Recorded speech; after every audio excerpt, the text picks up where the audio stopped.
우리가 세상을 살아가면서 때로는 좋은 일들 혹은 감사한 일들, 때로는 기뻐한 일들이 많이 있지만 반대로 우리가 어려운 일을 당하게 되고 또 아픔을 겪고 슬픔과 실패를 경험할 때도 많이 있습니다. 보통 잘 될 때는, 좋은 일이 있을 때는 안 그렇지만 우리가 실패를 계속해서 반복을 하고 또 안 좋은 일이 여러 번 그렇게 있다가 보면 무언가 새로운 일을 하려고 그럴 때 마음에 부담이 오게 됩니다. 혹은 두려움이 이렇게 오게 됩니다. 혹시나 또 안 좋은 일이 내게 있지 않을까? 혹시나 또 실패하지 않을까? 이런 실패에 대한 두려움 혹은 안 좋은 일에 대한 그런 두려움들이 생기기 마련입니다. 근데 여러분, 중요한 것은 우리가 그리스도를 알고 또 그분을 우리가 소유하고 우리가 복음을 믿고 말씀을 신뢰하면 할수록 우리는 그런 때에 담대하게 됩니다.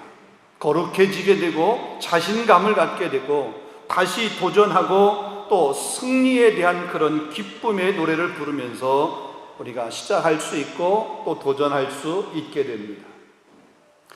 그리스도를 소유한다라고 하는 이 말은 다른 말로 얘기하면 믿음을 갖는다라고 하는 그런 말입니다. 쉽게 말하면 우리가 믿음을 견고하게 또 믿음에 확고하게 또 믿음을 가진 만큼 우리가 두려움을 극복할 수 있다. 그래서 우리가 믿음을 더욱더 견고하게 해야 되고 우리의 믿음이 자라가야 됩니다. 장성한 분량에 이르도록 믿음이 성장해 가야 된다라고 하는 그런 얘기입니다. 요즘 우리 코로나 때문에 여행이라고 하는 것이 자유롭지 못하지만 우리가 여러 나라를 여행하다가 보면 또 그 나라에 맞는 또 그 나라의 독특한 그런 정원들과 혹은 공원들 잘 가꾸어진 그런 모습들을 볼 수가 있습니다. 아니, 공원들만이 아니라 도심도 역시 마찬가지입니다. 잘 정돈되어 있는 그런 도심들을 우리가 보게 됩니다. 잘 정돈되어 있는 깔끔한 모습들의 그 아름다운 정원들 혹은 예쁜 꽃들, 자연과 잘 어우러진 이런 도심의 한 모습들을 보게 되면, 특별히 사람들이 많이 찾는 그런 곳을 보게 되면 탁월한 아름다움, 정말 멋있는 절경들이 있는 것을 보게 됩니다. 사진에 잘 담아서 오래오래 간직하고 싶은 그런 아름다움들이, 그런 멋있는 모습들이 그곳에 있습니다. 자, 그런데 이러한 정원들이나 이런 아름다운 장소, 아름다운 공간들을 망쳐버리는 방법이 있습니다. 사람들이 들어가서 발로 밟아서 그 정원을 이렇게 파괴해가지고 망쳐버릴 수도 있습니다. 때로 불을 질러서도 망쳐버릴 수 있습니다. 아니, 포크레인과 같은 그런 중장비를 동원해서 이렇게 파서 엎어서 그것을 망가뜨릴 수도 있습니다. 그런데 이보다 더 쉬운 방법이 있습니다. 수고하지 않고 땀 흘리지 않고 애를 쓰지 않고 그냥 쉽게 망가뜨리는 방법이 있습니다. 그것은 그냥 놔두면 됩니다. 가꾸지 않고 그냥 놔두면 조금 지나게 되면 잡초가 무성하게 되고 또 온갖 다른 것들이 무성해져서 망가지게 되는 것을 보게 됩니다. 여러분, 우리가 쓰레기를 이렇게 무단 투기를 한번 하잖아요. 누군가가 무단 투기한 그 쓰레기 놓은 그곳에 금방 치우지 않으면 다른 사람 그러면 어느샌가 그 장소는 쓰레기장이 되어 우리가 볼 수 있습니다. 제가 지난 한 주간 동안 한국을 잠시 방문하고 돌아왔습니다. 아내가 있던 그 집을 방문했습니다.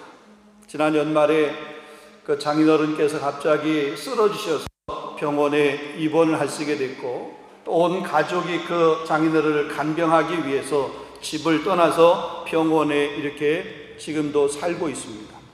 지난 한 6개월, 7개월 동안 그 집을 방문하지 않을 수 꽉 닫아놓고서 한 6개월, 7개월 동안 그 집이 비어 있었습니다. 제가 이번 방문해서 그 집에서 한 일주일 동안 이렇게 보내게 되었습니다.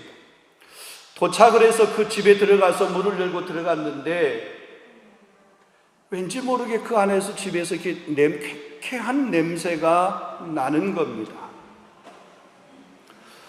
이곳저곳을 이렇게 살펴보니까 지난 연말에 얼마나 다급하게 병원에 이렇게 가게 되었는지 모습을 한번 볼 수 있게 됐어요. 도처에 겨울에 사용했던 이런 옷가지들 비롯해서 이런 것들이 그냥 주변에 널려 있는 그런 모습이었습니다.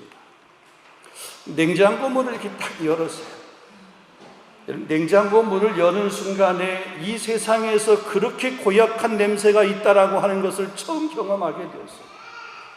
지난 6개월, 7개월 동안 사용하지 않고 닫아두어 그 냉장고 안에서 나는 그 냄새, 정말로 역겹기가 그지없었습니다.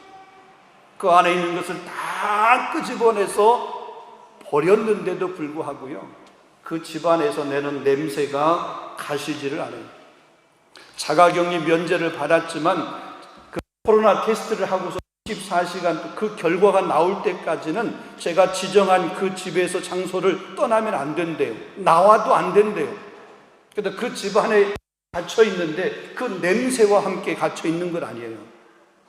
근데 사용하지 않아서 그런지 에어컨도 안 돼요. 더웠기는 얼마나 더운지요. 집이 따로 없더라고요. 더웁죠. 냄새나죠. 쾌쾌하죠. 바람 한 점 없죠. 여러분, 제가 매미 소리가 그렇게 시끄러운 소리인지 한국 방문에 처음 알아요. 가을에 이렇게 매미가 맴맴 불면 얼마나 그 소리가 낭만적이고 마음이 편안하고. 그런데요, 그 소리 시끄럽고요, 냄새 힘들고요. 여러분, 사용하지 않으면, 가만히 놔두면 그것이 잘 보존 같은데 아니더라고요. 쾌쾌한 냄새, 더운 냄새, 정말 역겨운 냄새가 가득했던 그런 모습을 보았습니다. 여러분, 관계도 마찬가지입니다. 그 관계가 친구이든 혹은 연인이든 부부이든 혹은 성도와 성도의 관계든 마찬가지입니다. 여러분, 이 관계가 어떻게 깨지는지 아십니까? 때로 상대를 헐뜯을 때 그것도 관계가 깨집니다. 비방하고 음해하고 혹은 뒷담화하고 이럴 때에 그 관계가 깨지는 것도 분명합니다. 그런데 이러한 수고하지 않아도 그 관계가 깨어지는 방법이 있어요. 가만히 있으면 됩니다. 침묵하면 됩니다. 아는 체 하지 않으면 됩니다. 반응하지 않으면 됩니다. 부부간에요, 한 공간에 있어서 서로 반응하지 않고 무관심해 보세요. 뭘 하는지, 무슨 일을 하는지, 뭘 먹는지 그냥 무관심해 보세요. 멀어집니다. 원수가 됩니다. 성도와 성도도 마찬가지예요. 친구도 마찬가지입니다. 우리 영혼도 역시 마찬가지입니다. 우리 영혼이 무뎌지고 병들고 화인 맞은 영혼처럼 되는 비결은 내 영혼을 위해서 아무것도 하지 않는 것입니다. 마치 하나님이 안 계신 것처럼 내 영혼은 아무것도 필요 없는 것처럼 그냥 내버려 두면 됩니다. 예배 안 드리면 됩니다. 말씀 묵상 안 하면 됩니다. 기도 안 하면 됩니다. 그러면 자연적으로 우리 영혼은 병들게 되어 있습니다. 영혼은 화인 맞은 양심처럼 그렇게 성도의 교제 안 하고 전도, 복음전도, 선교 이런 일에 관심 갖지 않게 되면 나도 모르는 사이에 내 영혼은 점점 들어가게 메말라 가게 됩니다. 무뎌지게 되는 거죠. 아무리 충만하고 성령으로 어떤 영적인 훈련, 영적인 노력을 하지 않게 되면 병들게 된다. 어둠에 빠질 수밖에 없게 된다. 그래서 우리 영혼이 건강하고 깨어있고 거룩하고 생명력 있는 그런 성숙한 신앙이 되기 위해서는 끊임없이 우리가 훈련을 해야 되고, 끊임없이 우리가 단련을 해야 되고, 끊임없이 말씀 앞에 서는 경건의 훈련을 계속해서 해야 된다는 얘기입니다.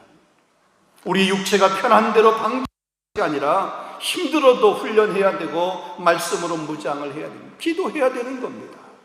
훈련 없이, 땀 흘림이 없이 우리 승리의 월계관을 쓸 수가 없는 것입니다. 지금 일본에서 그 올림픽이 이렇게 열리고 있습니다.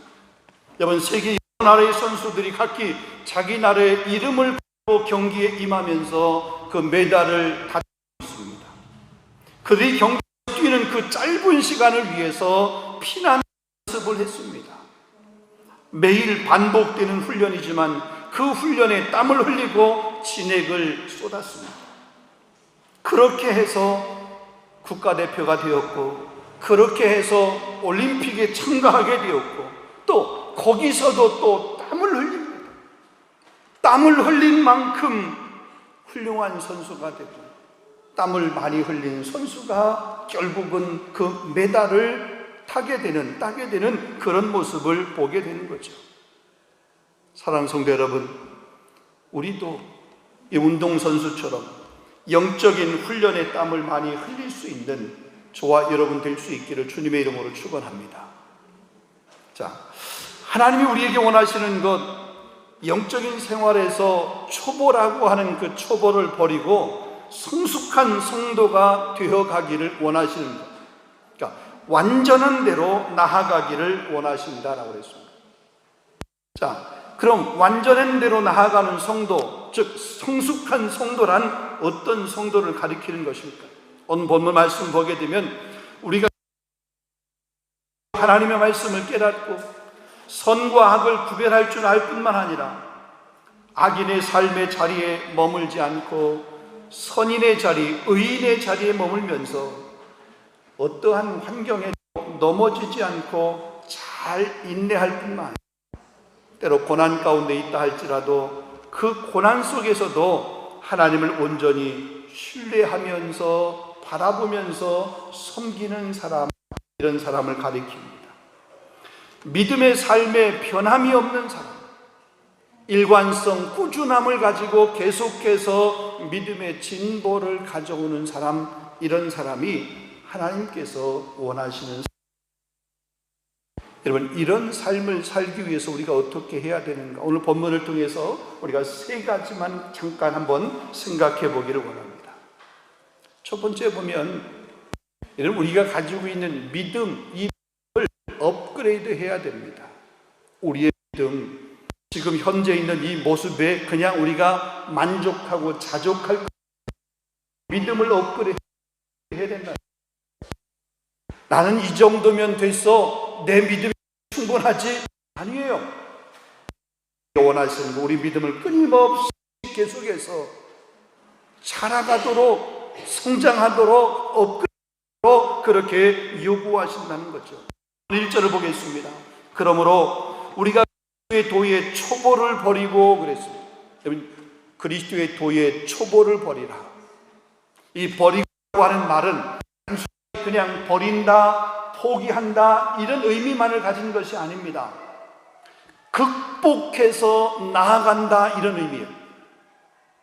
다시 말하면 무슨 문제가 있을 때 그 문제가 있지만, 내 앞을 가로막는 그런 일이 있지만 그걸 뚫고 나아간다, 이거예요. 그 문제 때문에 그냥 좌절하고 거기에 있는 것이 아니라 그 문제를 돌파해서 그 문제를 뚫고 계속해서 정진해서 앞으로 나아가는 것, 그게 바로 뭐냐면 버리고, 초보를 버리고 그랬습니다. 여러분, 우리 안에 얼마나 많은 문제들이 있습니까? 우리가 신앙생활 이렇게 하다가 보면 처음 신앙생활 할 때가 어떻게 보면 가장 기쁜 것 같아요. 처음에는요, 기도하면 그 기도가 얼마나 그렇게 응답이 빠른지 몰라요. 내가 주님의 이름을 부르기만 해도 주님이 내 옆에 계신 것 같고, 나와 함께 하시는 것 같고, 내 문제에 가서 어쩜 그렇게 잘 알고 계시는지, 그래서 내 문제에 쉽게 빨리 응답해 주시는 그런 모습을 보게 됩니다. 근데 시간이 지나다 보면, 신앙생활 하다가 보면, 내 가까이 오셨던 그 주님이 나로부터 좀 멀어진 것 같아요. 그리고 처음 믿을 때 어떤 마음이냐면, 순수한 마음이냐면 예수를 믿기만 하면 뭐든지 다 잘 될 것 같아요. 잘 될 것 같아요. 뭐든지 다 이루어질 것 같은 그런 마음이 있어요. 근데 시간이 지나다가 보면 그게 또 아닌 것을 또 깨닫게, 때로 많은 기다림이 필요하고, 내가 그렇게 간구하고 기도했음에도 불구하고, 매달렸음에도 불구하고 침묵하시는 하나님을 이렇게 발견하게 됩니다. 그럴 때 보면 보통 낙심을 하게 돼요. 낙심을 하게 됩니다. 지금 오늘 본문 말씀 가운데서 초보를 버리라고 하는 것은, 그럼에도 불구하고 그럴 때에 에서 정진하며 나아가라는 거예요. 우리가 그 수준에서, 그 상황에서 거기 멈춘 경우들이 많이 나아가는 거예요. 창세기 12장에 보면 아브라함이 하나님의 음성을 들었습니다. 여러분, 하나님의 것이 얼마나 기쁨이었겠습니까? 우리도 마찬가지겠지만 아브라함도 하나님의 음성을 들었을 때 얼마나 기쁨이었겠습니까? 그런데 그 하나님의 음성, 하나님의 메시지가 뭐냐면, 너는 내가 머물고 있는 그 갈대아 우르 그곳을 떠나라고 하는 겁니다. 지금까지 익숙하게 살았던 장소입니다. 자기의 부모 형제들이 있는 그런 곳입니다. 안정된 곳입니다. 근데 그 안정된 장소, 익숙한 장소, 부모가 있고 형제가 있는 그 장소를 떠나라는 거예요. 여러분, 떠남이 없이, 극복해서 뛰어넘는 것이 없이 우리 신앙이 업그레이드 되지 않습니다. 만약에 하나님께서 아브라함에게 너는 너의 친척 본토 아벨을 떠나라 말씀하신 그 말씀에 순종하지 않고 거기에 머물러 있었다면 그는 믿음의 조상이 되지 못했을 것입니다. 떠났습니다. 갈 바를 알지 못했지만 그 말씀을 붙들고 말씀에 의지하여 떠났습니다. 그랬더니 하나님께서 그의 발걸음을 인도하셨고, 그를 통해서 그가 열국의 아버지가 되게 했고 믿음의 조상이 되도록 그렇게 인도하셨다는 거죠. 신앙생활을 오래 한 사람들 가운데도 가만히 보면 여전히 그 신앙의 초보에 머물러 있는 사람들이 있습니다. 안타깝습니다. 근데 때로 신앙생활 한 지가 얼마 안 되었음에도 불구하고 이 신앙에 있어서 초보의 모습이 아니라 정말 그리스도의 군사처럼, 좋은 군사처럼 그렇게 단련되고 또 잘 훈련된 그런 성도들을, 그런 사람을 우리가 볼 수 있게 됩니다. 우리가 제자 훈련을 이렇게 6개월 정도 이렇게 쭉 해오면서 짧은 시간이어도 믿음이, 말씀이 그 영혼 가운데, 그 심령 가운데 어떻게 뿌리 내리는지, 그 뿌리 내림과 그 속도가 참 빠른 사람을 제가 발견하게 되었습니다. 오래 신앙생활한 분이 아닙니다. 신앙생활한 지 아직 어린 나이의 신앙. 근데 그 말씀을 받고 그 말씀을 하고 그것과 깨달음 가지고 나누는 그런 모습을 보게 될 때에 얼마나 기쁜지 몰라요. 신앙이 연조는 짧지만 신앙이 초보가 아니라 그 훈련의 과정과 그 말씀을 자기 삶에 잘 적용하며 그 말씀을 붙들고 살아가는 그 모습을 보았습니다. 성경은 우리의 교회 생활을 얼마나 오래 했느냐를 묻고 있지 않습니다. 얼마나 성숙한 신앙의 자리에 머물러 있느냐, 그것을 성경은 우리에게 묻고 있는 거죠. 요동하지 않는 믿음을 갖고 있느냐, 이것을 성경은 우리에게 묻고 있습니다. 사랑하는 성도 여러분, 요동치 않고 계속해서 정진하는, 아니 초보의, 신앙의 초보에 머물러 있는 모습이 아니라 그 신앙의 초보를 벗어나서 날마다 훈련하고 또 믿음 앞에서 더 굳게 설 수 있는 저와 여러분 될 수 있기를 축원합니다. 자, 두 번째로 보면 완전한 대로 나아가야 한다 그랬습니다. 오늘 본 말씀 보면 완전하자 2절입니다. 세례들과 안수와 죽은 자의 부활과 영안에 관한 교훈의 털을 닦지 말고 완전한 대로 나아가시니라. 완전한 대로 물어보겠습니다. 여러분, 이 세상에서 완전한 데가 있습니까? 완전한 것 같은데 세상은 늘 불완전합니다. 편하지 머물러 있을 것 같은데 시간이 지나고 나서 보면 어느덧 변해 있습니다. 그 자리에 있지 않습니다. 우리 인생도 마찬가지입니다. 천년 만년 살 것 같습니다. 그런데 그렇지 않습니다. 인생 연수가 70이요 강건하면 80이라도 그 연수의 자랑은 수고와 슬픔뿐이고 신속히 날아가나이다. 시편 90편 10절 말씀입니다. 여러분, 완전한 대로 나아가라, 이 말은 말로 얘기하면 완전하신 하나님 예수 나아가라고 하는 얘기입니다. 그러니까 우리의 푯대를 그분을 향해서, 또 우리의 생각을 그분을 향해서 고정시키고 그 방향으로, 그 목표를 향해서 달려가라고 하는 말씀입니다. 그는 한 하나님밖에 없습니다. 여러분, 야고보서 1장 17절 말씀 보면 각양 좋은 온전한 선물이 다 위로부터 빛들의 아버지께로부터 내려오나니 그는 변함도 없으시고 회전하는 그림자도 없으십니다. 야고보서 1장 17절 말씀입니다. 회전하는 그림자도 없대요. 변함도 없으시대요. 좋은 온전한 선물들이 다 위로부터, 그분으로부터 우리에게 온대요. 완전하신 분은 그분밖에 없습니다. 여러분, 누가복음 15장에 보게 되면 집을 나갔던 그런 탕자가 있잖아요. 그 집을 나간 탕자가 집으로 돌아오기 전에 그가 고백했던 말이 있습니다. 내 아버지의 집에는 풍족한 품꾼들이 많은데 나는 여기서 줄여 죽는구나. 그러니까 아버지의 집에는 모든 것들이 다 있는데 내 것 가지고 내 마음대로 살려고 왔다가 이곳에서 죽게 되었구나. 탄식이에요. 아버지 집에는,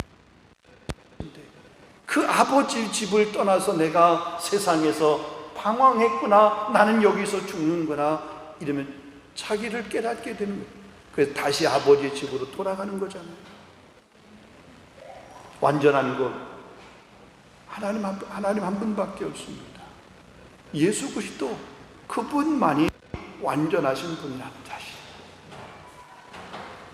자, 그래서 하나님의 완전하심을 우리 신학적으로 보면 여러 가지로 이렇게 표현하고 있는데 그 중에 5가지 보면, 첫 번째로 보면 하나님은 전능하시다 이거죠.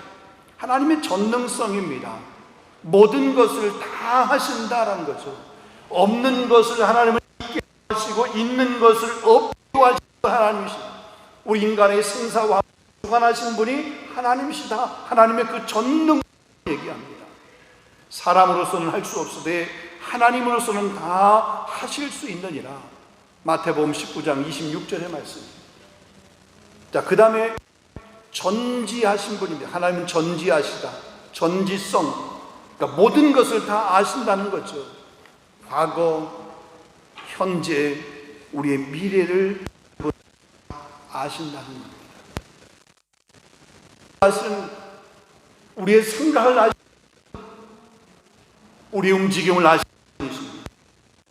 147편 4절 5절에 보게 되면 그가 별들의 수요를 세시고 그것들을 다 이름대로 부르시는도다. 하시며 능력이 많으시며 그의 지혜가 무궁하시도다 그랬습니다. 세 번째로 보면 하나님은 안 계신 곳이 없습니다. 하나님의 편재성을 얘기합니다. 139편 7절 8절 보게 되면 내가 주의 영을 떠나 어디로 가며 주의 어디로 피하리까? 내가 하늘에 올라갈지라도 다리를 펼지라도 하늘이나 빈들이나 산이나 바다 끝이나 우주, 하나님은 계신가? 하나님의 편재성입니다. 하나님은 어느 곳에나 계시다. 네 번째, 하나님은 시간을 초월하여 영원히 존재하는 분이시다. 하나님의 영원성입니다.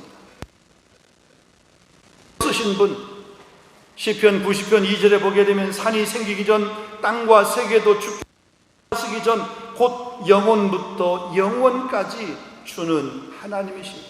우리는 유한한 존재예요. 우리는 영원하지 않습니다. 아까 말씀드렸던 시편 90편에 있는 말씀처럼 우리 인생의 연수가 70이요 강건하면 80이라도 그 70이라고 하는 것은 숫자 이렇게 것이 아니라 인간이 이 땅에 최고의 삶의 기간을 얘기합니다. 그렇다 할지라도 우리는 무한하지 않습니다. 그렇지만 하나님은 영원 무한하신 분이십니다. 마지막 다섯 번째로 보게 되면 하나님의 존재에 있어서 하나님은 불변하십니다. 하나님의 본질, 하나님의 의지, 하나님의 약속을 이행하심에 있어서 변하지 않는 분, 불변성입니다. 나 여호와는 변하지 아니하시니 그러므로 야곱의 자손들아 너희가 소멸되지 아니하느니라. 아까 말씀드린 것처럼 야고보서 1장 17절 말씀 보면 그는 변함도 없으시고 회전하는 그림자도 없으시다. 누가요? 하나님. 우리 저녁으로 변한다고 그랬습니다. 그러나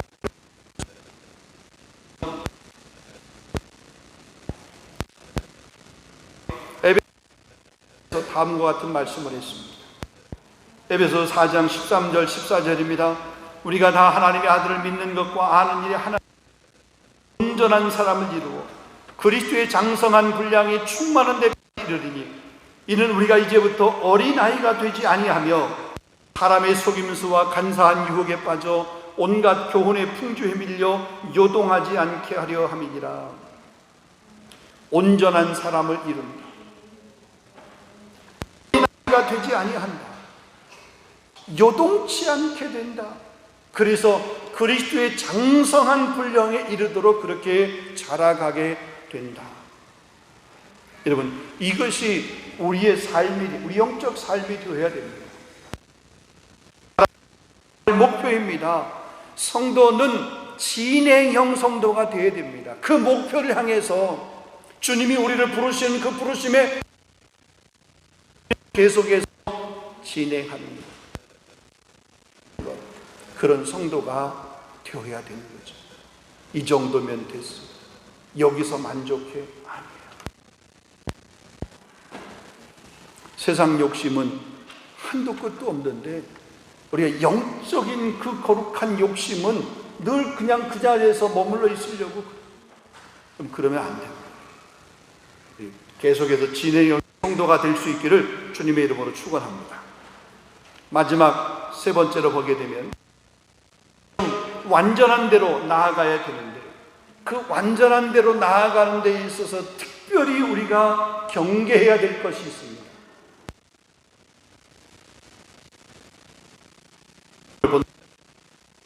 보겠습니다. 타락한 자들은 다시 이는 그들이 하나님의 아들을 다시 십자가에 못 박아 드러내놓고 욕되게 함이라. 여기 타락한 자라 처음 믿지 않는 사람, 그리지 못했던 그런 사람들을 가리키는 말이 아닙니다.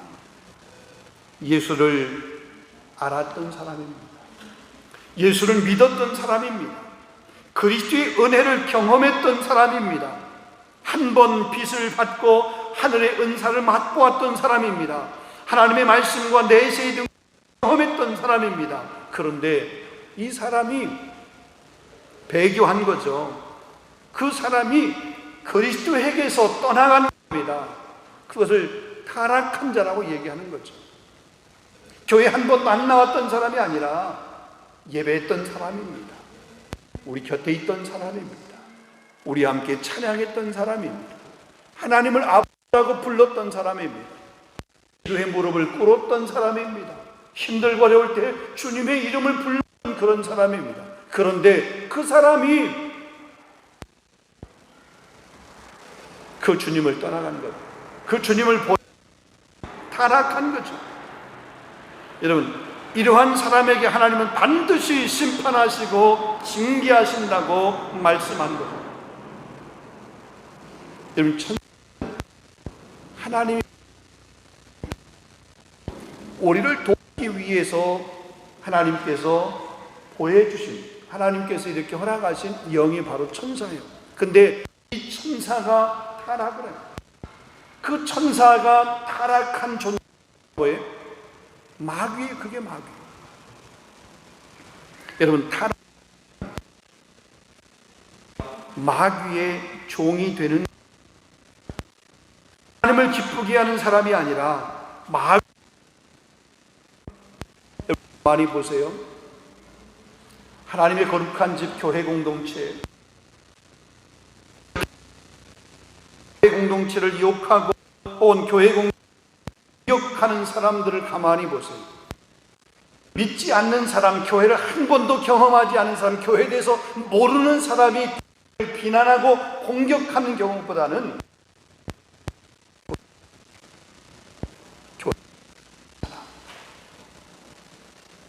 여러분 가만히 보여요. 목소리 가운데 비판하고 교회를 비판하고 교회를 공격하는 일에 완장을 찬 것처럼 앞장서서 하는 사람들도 많아요. 심지어는 목사도 그런 사람, 목사까지도 그렇다. 믿음을 안 가졌던 사람, 주님을 몰랐던 사람이 아니에요. 한 번도 안 사람, 말씀을 모르는 사람, 말씀을 못 들었던 사람이 아니에요. 말씀을 듣는 사람이에요. 예배 공동체에 나왔던 사람입니다. 그 누구보다 그렇게 했던 사람들까. 교회를 비난하며 교회를 비방하며 목사를 공격하며 하나님의 집을 무너뜨리려고 하는 그런 앞장서는 사람들이 얼마나 많은지 몰라요. 역사상 가장 강력했던 나라 로마 제국을 우리가 예를 들 수 있습니다. 완벽한 법 질서가 세워지고 또 여러 가지로 보면 어떤 나라도 그 로마의 세력에, 로마에게 도전할 수 있는 그런 세력은 없습니다. 그런데 그 로마 제국이 멸망을 하였습니다. 여러분, 로마 제국의 멸망은 여러 가지 요인으로 할 수 있지만 그 중에 한 가지는 타락입니다. 타락. 교회나 국가나 절대 권력은 부패하게 되어 있습니다. 여러분, 중세 교회가 부패한 그런 모습을 우리는 잘 알고 있습니다. 교황이 황제를 임명을 합니다. 통치자가 되려고 그러면 교황, 교회의 권위 앞에 이렇게 무릎을 꿇어야 되고, 교회는 세상 권력을 이렇게 좌지우지 쥐락펴락하는 그런 일들이 있게 되었습니다. 그 교회가 가장 부패하고 타락했을 때에 교회가 권력을 갖게 되니까 타락을 하게 되는 거죠. 여러분, 이러한 모습은 이런 역사 가운데, 이미 지나간 역사 가운데만 있는 그런 이야기일까요? 오늘날 우리에게는 이런 모습이 없나요? 심하면 심했지 결코 적지 않은 것을 우리는 볼 수가 있습니다. 어쩌면 그 강대했던 로마 제국의 멸망이 오늘 혹은 내일의 우리의 모습일 수도 있다는 얘기입니다. 오늘 우리 주변을 보면 우리를 미혹하고 타락한 삶의 자리에 빠지게 우리의 마음을 빼앗는 것들이 얼마나 많이 있습니다.